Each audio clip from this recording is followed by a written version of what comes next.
So hey guys, as you can see, I'm already on my way. So my trip started this morning and currently I'm actually in Madrid.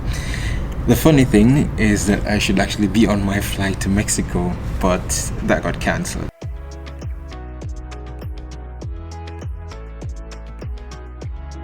Last night I got a bunch of emails from the airline. First they changed the departure time. So they changed the time for it to be much earlier, which meant that I had a very short connection in Madrid, like about 50 minutes to make it to the next plane. And then they sent another email reverting it to the original time. I was like, okay. Then a couple minutes later they sent an email saying that the flight was cancelled. And I was just too tired to even be concerned about this or to figure out what am I going to do.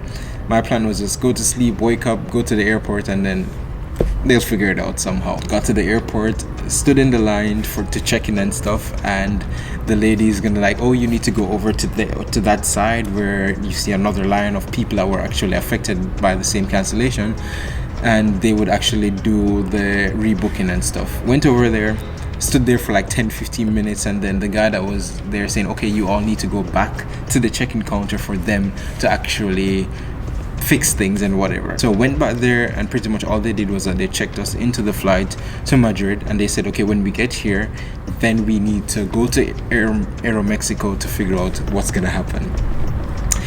Yeah, so did that, got here, and yeah, I was standing for maybe at least 2 hours in the check-in line because they were like moving really slow, and then like even the people that were working there, sometimes they like a new person came and they stayed there for like maybe 15-30 minutes and then they just left, and I was like, what's happening? And in the end it was just like one person there that was just processing like everybody in the line. I just got a receipt saying that the flight was changed and the new departure time will now be 11 o'clock or 11:30, so I will get to Mexico at 4 o'clock in the morning. A very long night to Mexico, I guess. I probably should also book up a hotel in Mexico City. I've not done that to this point. But yeah, nonetheless, I'm super excited about this trip, even though it got off to this really rocky start.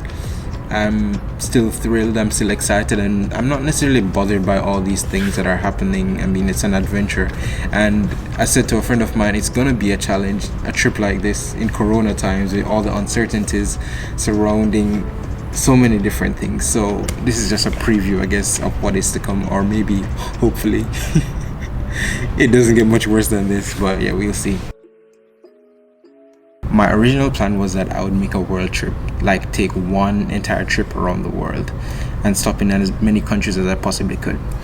But because of Corona and a lot of the countries that I would want to visit, for example, like Australia and New Zealand being closed, I was like, yeah, I'm not going to do that because I'm going to miss out on some of the places that I value probably the most and that I'm most curious about visiting. So I decided to scale that down and just focus on like Central America, South America, and North America. The main reason I'm doing this is because it's kind of like a transition period for me. From October I'll be working full-time, so I thought now is the best time than ever to actually make a really long trip, and that's why I decided to go for it. And yeah, I'm like really excited about it, I must say, because this is also going to be one of my longest trips ever. To this date, my longest trip is like just 1.5 months, and this is pretty much going to be double that time, so pretty excited about that.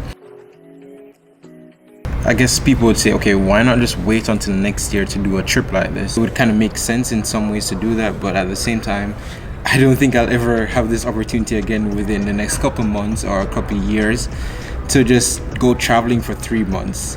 So that was one of the main things, like, okay, it's best to do it now because I have the time. I'm going to start working full-time from October. Yeah, I'll have vacation days, but I'm definitely not going to have 3 months of vacation days. So I find it also really interesting and somewhat enticing to travel in this time because not that many people are traveling. You sit in some of the planes and it's like not that full, and you go to some of these places where usually they would be crowded with tourists, and then you pretty much don't see that many people. So I wanted, of course, to get vaccinated before I started traveling because, yeah, being vaccinated means it's then much easier to get into different countries and you don't have to do tests like for a lot of countries and so on.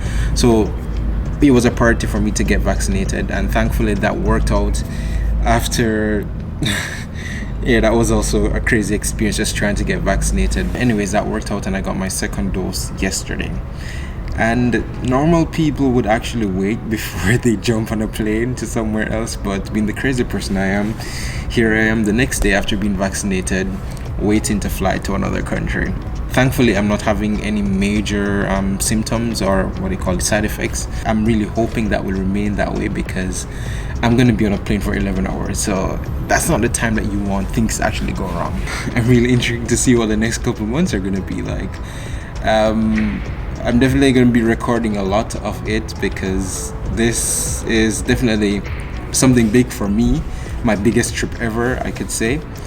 So lots of recording. Hopefully I'll be able to upload videos at least once or twice per week, so you can look out for those, and I'll be sharing the adventures and the crazy things and the awesome things that I'll discover in these countries. So come along for the trip.